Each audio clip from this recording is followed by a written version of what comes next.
right. I am so excited to have you on the show today, Kronda. Thank you so much for being my first guest. Cherry popped on the Business Whip for a guest episode. So I am thrilled, and I can't wait for you to share the stuff that we're going to talk about, because I've always wanted to showcase entrepreneurs and how they run their businesses, because there's no one true way to do something. There's always just one you way. So I'm super excited that you're my first guest, and let's just kick it off by you introducing yourself and what you do and all that good stuff. Awesome. I'm super excited to be here to be your cherry popper. I love it. So I'm Kronda Adair, and I'm the CEO of Karvel Digital. I just celebrated my 8th year in business this January, and I've seen some things. We'll talk about that. So I started out as a web developer, and what I do now is I really help mission-driven, service-based business owners, primarily women of color, to learn how to use content to sell their service. As service-based business owners, we go through that roller coaster where we're hustling to get clients, and then we get clients, and then our marketing dies because we're busy delivering to those clients. And then we look up and we have no new clients. And I've been through that for so many years. And my answer to that is content. And helping people use content to really kind of clone themselves, because people can read and watch and listen to content 24/7, whether you're there or not. And I always joke that I teach people how to be people online, and that's never been more needed than right now in the middle of a pandemic. So that's primarily what I do. There's just a whole long road with so many forks to how I got to do that particular thing. And the vehicle that I use to do that is a 12-week content boot camp that I put folks through. And I call it a boot camp because it's not a course. It's you're going to come and you're going to do some stuff. You're going to implement. And I just got off of my weekly client coaching call right before this. So I'm in an excellent mood. It's literally the best hour of my week. Just giving them these great ahas, and then they go off and they do stuff, and it's great. So that's me. That's what I do on the work side. On the personal side, I have a wife. We just celebrated 15 years together. And we have a dog that runs our lives. He's a 2.5-year-old Bichla named Obi. He's got his own Instagram. And then we have 2 cats. So that's really what I spend all my time doing aside from work, is feeding pets. That's the story of my life. My dog Harper here is just laying beneath my feet. So whenever the mailman comes or a leaf blows across the front lawn, she's barking, just in case, I don't feel safe. So if that happens, it's all good, because from one dog mom and lover to another. Yes. What are we going to do? There will be barking. Nope. There will be barking. Just love them. So I love that quick synopsis that you gave, especially when it comes to talking about content. I'm going to be the first one to raise my hand that content is not my forte. I'm an operations person. So anything marketing or content, I'm so glad I hired my creative director. Shout out to Becca, because otherwise I wouldn't show up. But what I took away from that immediately was you can't just one night stand your content. Nothing against one night stands, trust me. But it seems a lot of people are kind of one and done. And once they're done posting, it's maybe they leave, or they feel they have to go through that cycle again. So it's really, really interesting to see that you're so focused on helping people achieve that, but in a way that feels good. And this podcast is all about teaching people how to run a business that feels really, really pleasurable, because that leads to productivity and then profits. So how does that work in what you teach your students? So there's a few different aspects to it. One is, you do have to show up consistently. And there's people, I have clients who are all over the map in terms of, some of them are really great at writing. Some of them like video, some of them like audio, some of them are really hesitant when they first start to put themselves out there. And so they struggle with just being visible. There's all these things. And, in business, there's always going to be some things you just have to do, right? Or that have to get done, right? So For the folks who are like, I don't want to spend the rest of my life on Instagram, that's not the goal, right? The goal is if you can find your voice, if you can really get clarity on what I call the big three, right? Your offer, your audience, and your messaging, right? You have to have the right offer. You have to be putting in front of the right people. And you have to be talking about it in the right way so that they can really hear you. So if you can get those three things down, and then you can build a library of content, or you can build a system of content creation, then you don't have to be babysitting that and doing that 24/7. So I'll give you a very concrete example from my own business. I love Instagram for my dog. Like, I wouldn't be mad if you put his Instagram in the show notes instead of mine. Okay. I hate Instagram for my business. Like, I didn't understand how to use hashtags. I don't understand why we collectively decided that this platform where you can't even put a link, like where you have to struggle to make a paragraph inside of a caption. I'm like, why did we decide that this was the thing for business?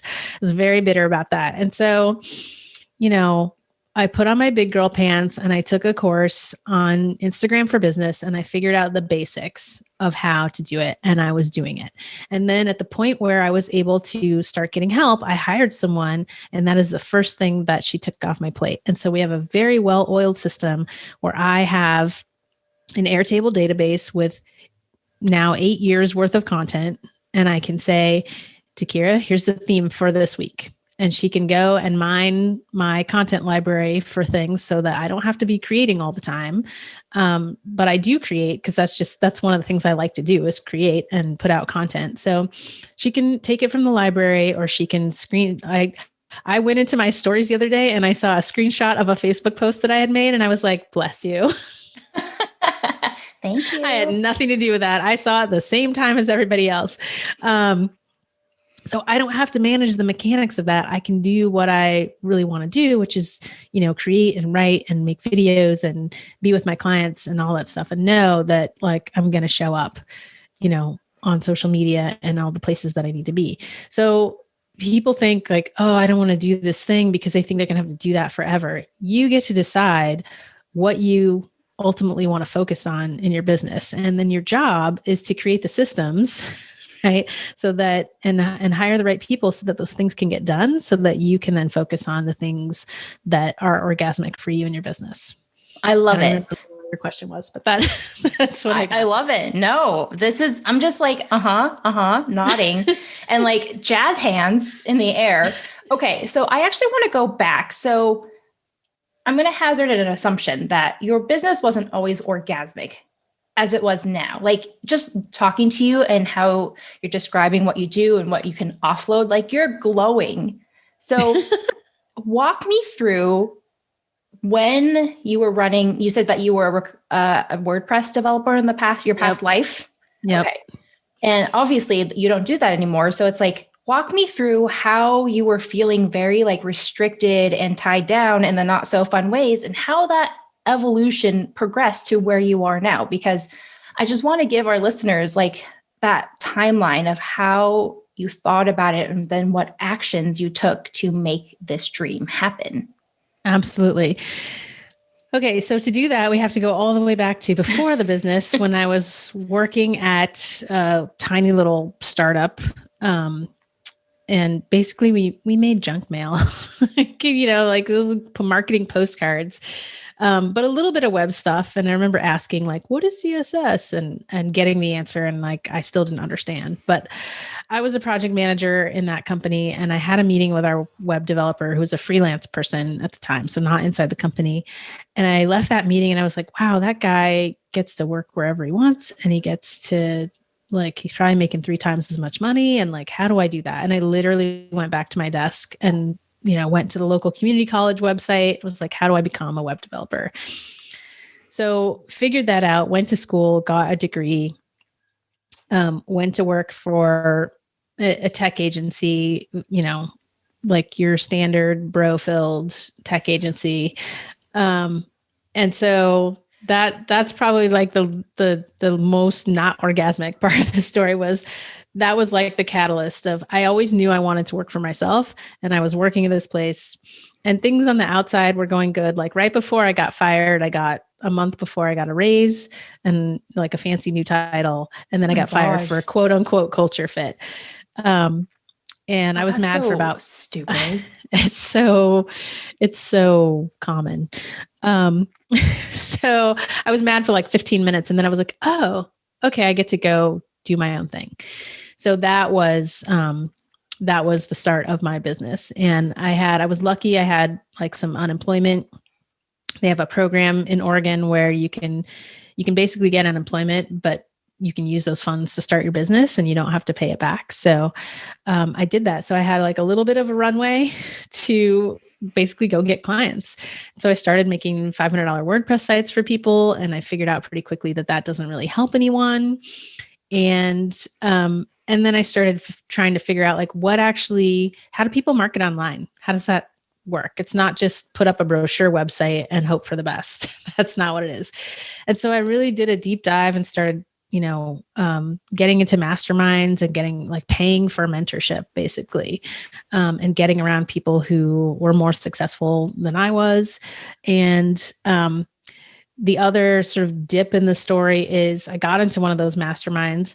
I was able to level up and get sort of the biggest web project that I had gotten to date, and went in just way over my head. And in fact, in one of the groups that I'm in right now, someone was like, oh, help, I'm drowning and I've got this project and I'm in over my head and I can't, do it. And I'm like, you'll be okay. You'll get through it. But it was a dark time and it put me in a lot of debt trying to make things right with that project and having to pay back money and, just like so much drama. So much drama. And some of that, I'm still paying off, honestly. But the thing about making a mistake and getting yourself into a hole is that, and I just said this in a video yesterday, you can't allow mistakes to be a reason for you to quit. Like, business is hard. That's just how it is, right? Shit's gonna happen. And so I always just kept my focus on what is it that I want? Like, what do I want to be happening? What do I want my business to be like? And I just kept moving towards that. And it was a long, long span of years of just kind of scraping by and sometimes not scraping by and continuing to tweak my offer, continuing to pivot, continuing to raise my prices. And in 2019, I really hit the wall on doing projects for people because I had learned so much about marketing. I had figured out that your website is important, but it's kind of the front door for people to get into your world. And you need to have other things to support that, like email marketing and social and all the things. And so when I would talk to business owners about this in the middle of a web project, they'd be like, yeah, whatever, like just finish the website. And I was pissed. And so at the end of 2018, I said, okay, I'm just not going to make websites anymore. I'm not going to do any done for you. I'm just going to become a content marketing coach. And I literally, it wasn't like the smooth record fade like the DJs do. It was like the record scratch. It was like, December, this is over. January, this is starting. Didn't have a client I think I got my first client at the very end of December. Somebody signed on to be like my first coaching client. And then I just had to build that thing from scratch. And it took, that year was client wise, it was a great year in terms of like the client relationship was so different because people weren't expecting me to do everything for them. Like, they were taking responsibility and they were implementing and they were getting results. But financially, that was like a super shitty year. But I kept at it. And then, 2020, I think I've doubled what I did in 2019. And I have a whole podcast episode about sort of what I call the glow up of, finally like making real money and breaching like the 40K mark in a month. And like all these things that when I would talk to my wife about it, she would just kind of give me this look like, people don't actually make that kind of money. And I'm like, yeah, they do. And I'm going to be watch me. Yeah, exactly. And so, yeah, I really had to go through it. And really last year, 2020 of all years was the year, at least business wise, that things really started to click for me. Okay, that totally was me too. I was more like, I burned my business to the ground like Q4 of 2019. Like I literally was like, fuck this shit. I hate this. I don't want to break any tables. So I'm just going to metaphorically turn it over in my head because it felt like I was scraping by. I'm like, I swear I have this genius to teach, but it's just like wrong client avatar, wrong offering. It's like everything was nails on chalkboard and I was leaking money out my back end because it's like, an inefficient business or a business that's just not in alignment is going to lead to revenue and profit leakage. So I'm just like, something's got to give. So was there something that you did to help rebuild your business to make it what it is today? And we're going to talk about that down the line. But like for me, it was just like my litmus test was if it wasn't orgasmic, if it didn't make my nose run or my eyes like cry. So like basically if I'm crying or if my nose is dripping, it means that I got to run towards that thing because I'm getting really excited. So I was just like snotty and crying. So I follow my drip. I basically follow my drip, but like, I was like, if it doesn't feel orgasmic, if it doesn't bring me joy, if I'm not like bouncing up and down, I'm not going to do it.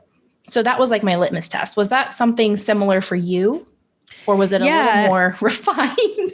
I don't have the nose running thing, but I definitely have developed, for me, it's the people that I'm working with. Like I've developed my spidey sense about who's going to be a great client and who's going to be problematic. And I think it takes a while to build that in your business. And I think partially that's because a lot of us, when we start out, are broke and we just kind of have to take whatever. Right. So, but when you get to the point where you get that first client who is just dreamy, like they do everything that they need to do. They're grateful for your work together. They're paying you well. Like you just need one of those to be like, I'm never going back. Same and feeling. So I started to get those and now like that's everybody. Like literally everybody is dreamy like that. And I think a large part of that is my marketing. I think it was an email I did called First Date Marketing, where I talk about a lot of people, they try to be like the first date version of themselves in their marketing. So it's like your hair's done if you have hair, which I don't.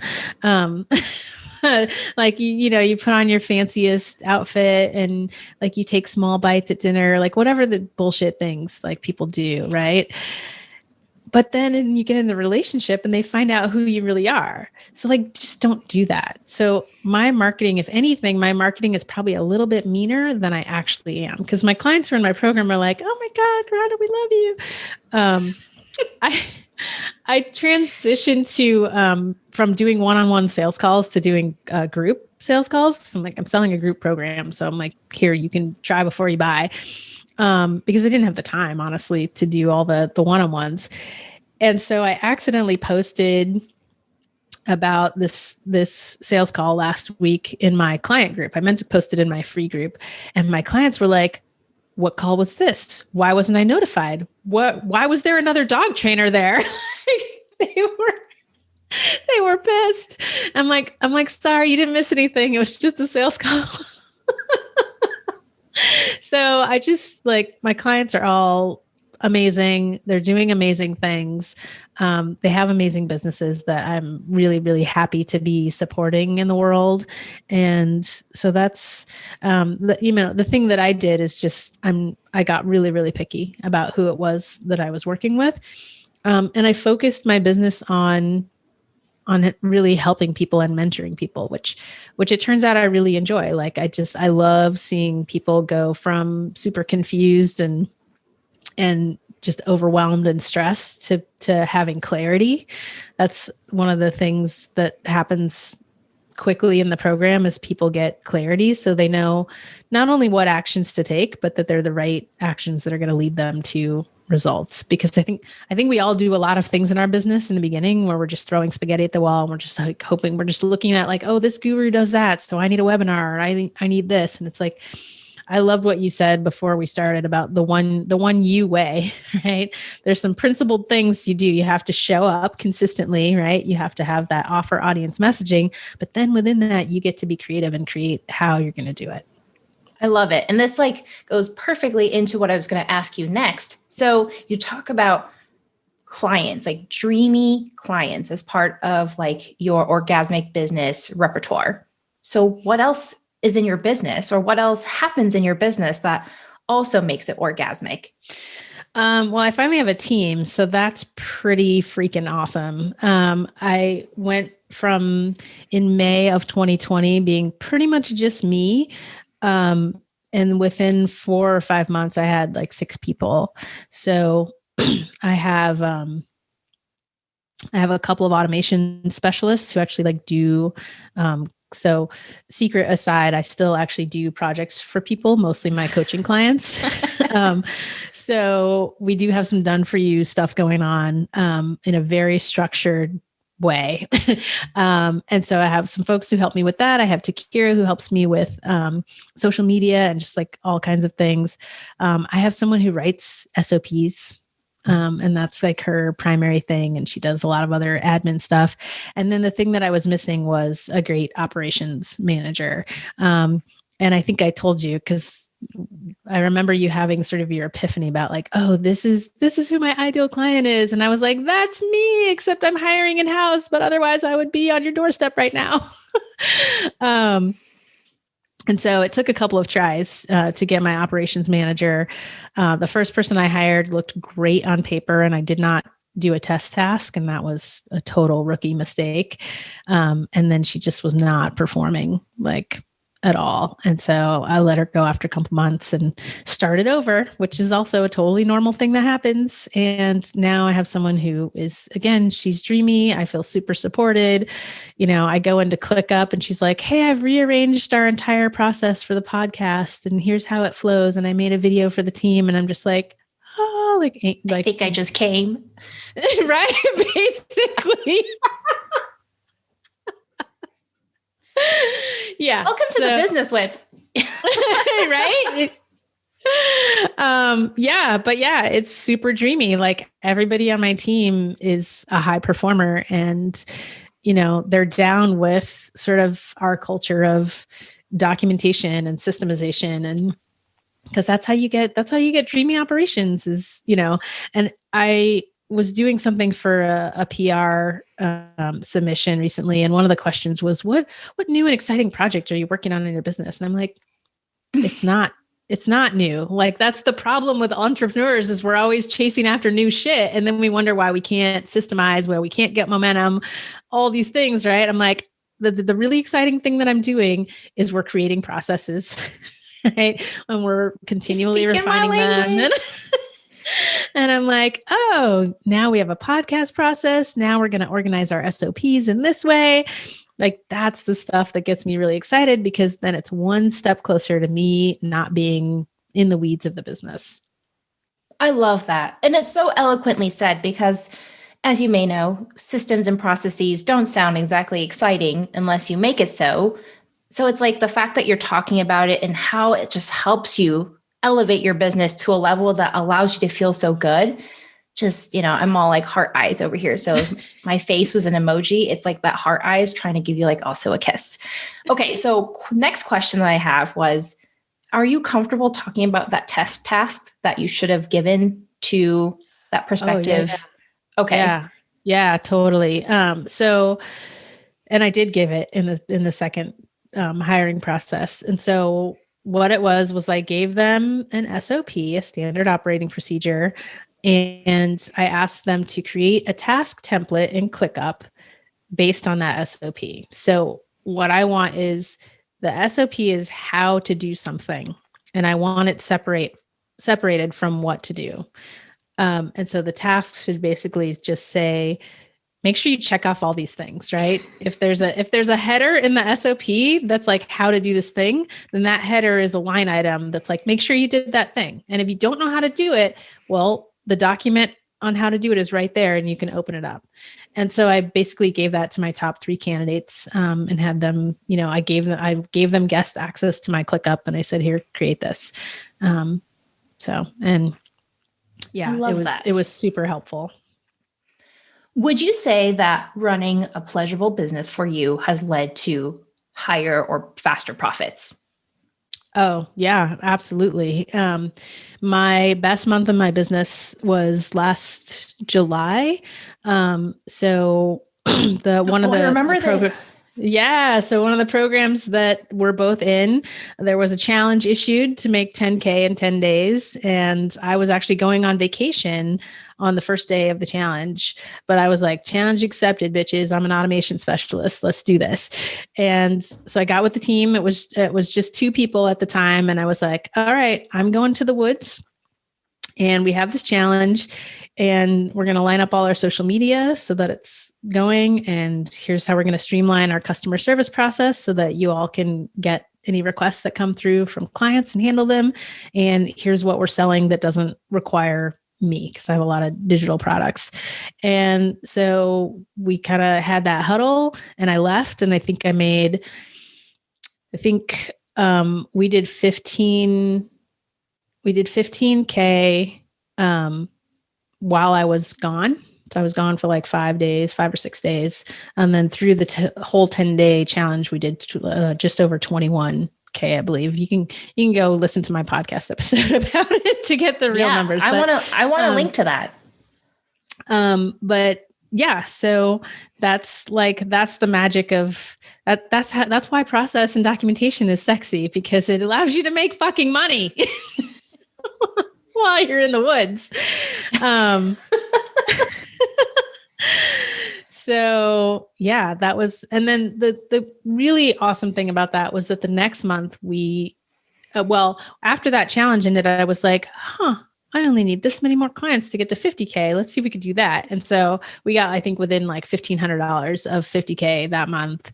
And then the next month we did 40, but without really trying. Like we were just, keeping on doing the same stuff and it just kept working. And so, yeah. And then after that, I think the mistake that people make when that happens, when they hit that high mark is they're like, this is our new normal. And yes, like it can become your new normal, but often when you jump that high, you break your business, which is why people need to come hire you. Right. So if you have that, if you have your hockey stick, as they put it, like, then come hire Veronica to come fix your shit. Then you can go back to like pushing your marketing, because what you don't want to do is like fuck up the client experience because all of a sudden you have all this business you don't have the capacity to serve. And so that's why we spent basically the last quarter of 2020 really like internally focused, like, okay, let's get these systems. Let's make sure client delivery is dreamy, right? Is orgasmic. And this is like a secret marketing tip that nobody tells you. Just be fucking good at what you do and give people a great experience. Right? That's it. Two things. I feel like nobody talks about that part of marketing. Like that is also marketing, how people are going to talk about their experience of working with you. I wonder if, because I immediately was like thinking about myself and I'm like, ooh, imposter syndrome, maybe. So I'm just being completely transparent. Like I'm wondering if that's what holds us back. Like we don't think we've reached a stage where we're ready to like tout our awesomeness and all that good stuff when we so are. So it's like, I just wonder, and this is a conversation for a whole nother time, but it's just like, that's what just came up. So putting a pin on that. And also inability to deliver. Like a question I put in my group yesterday was, are you sabotaging your marketing because you're worried that you're not going to be able to deliver, if you hit this choke point? So if you shore up the back end, right, then you have confidence that like, okay, I can handle more business. And then you can go out and you can, hit that marketing. So it's just whole ecosystem. People want to compartmentalize and be like, oh, my ads aren't working or this or that. And it's like, we can just sabotage ourselves for the weirdest reasons. And so I feel like in business, I say this all the time, it's a personal growth program that you get paid for. And your personal life will bleed over into your business life. So I love how you've just embraced that and be like, everything's going to be kink. I love that so much. I don't know how else to be. Yeah. Like, I just don't. And so this is who I am offline as well. So people are like, yeah, your puns are just so well landed. I'm like, I don't know. That's just who I am. So I'm glad I get gift. paid. There you go. That's my gift. Thank you. There you go. Okay. So I really want to talk about the other side of your business. So we talked about things that were orgasmic, and let's just be transparent. Like, what's not orgasmic in your business right now? And then what are you doing to actively make it orgasmic? So you know how when you go to clean out a closet or, and you take all your clothes, you have that junk room or whatever, and you're like, I'm going to get control of this. And so you take everything out and then you have a pile of junk on the floor. Right. And so that's kind of what my business feels like. It's not that dramatic, but it feels like there are a lot of piles on the floor right now. And it's just like going around and like tidying them up and taking things out that don't need to be there. And so I give myself and my team a lot of grace. And as much as it's sort of frustrating for things not to be like super smooth, it's always a process. Today is inauguration day. And one of the things that struck me in that was when they pointed out that the Constitution says a more perfect union, right? Not a perfect union, more perfect, because it's never going to be perfect. And so what I stay focused on is, we did this today. We wrangled this process today. We got this thing, we automated this today. I automated sending out W-9s to all of my clients who need them. So I don't have to think about it. So like all of those little steps, that's what I get excited about, because 3 months from now, I'm going to look back and be like, oh yeah, it's so much dreamier. Like even, it feels like a pile of junk on the floor now, and that's me being dramatic. It doesn't actually feel that bad, but no, that's delicious. Yeah. So that's, the actions are just one, hiring Karen, my operations manager, so that now when I have these ideas, I'll say something like, hey, I need the template to be this way. I don't want the SOP inside of the template, inside the task. Cause then if we have to change it 2 different places. So I want it to be like this. And then I'll go back and it'll be changed. Like, it'll be like this. Like I can say things and like, I still, to me, I'm like, I go back and I'll be like, oh, look at all these client tasks that are done. I had nothing to do with. Like, that's still just like a really dreamy feeling. So the action is just like defining what needs to happen and then making sure to delegate it to the people who can make it happen, and like letting my team be great, basically. Oh my gosh. Not hiring or rather not delegating was like one of the biggest mistakes that I wish I could have taken back. Like that's when my business took off too.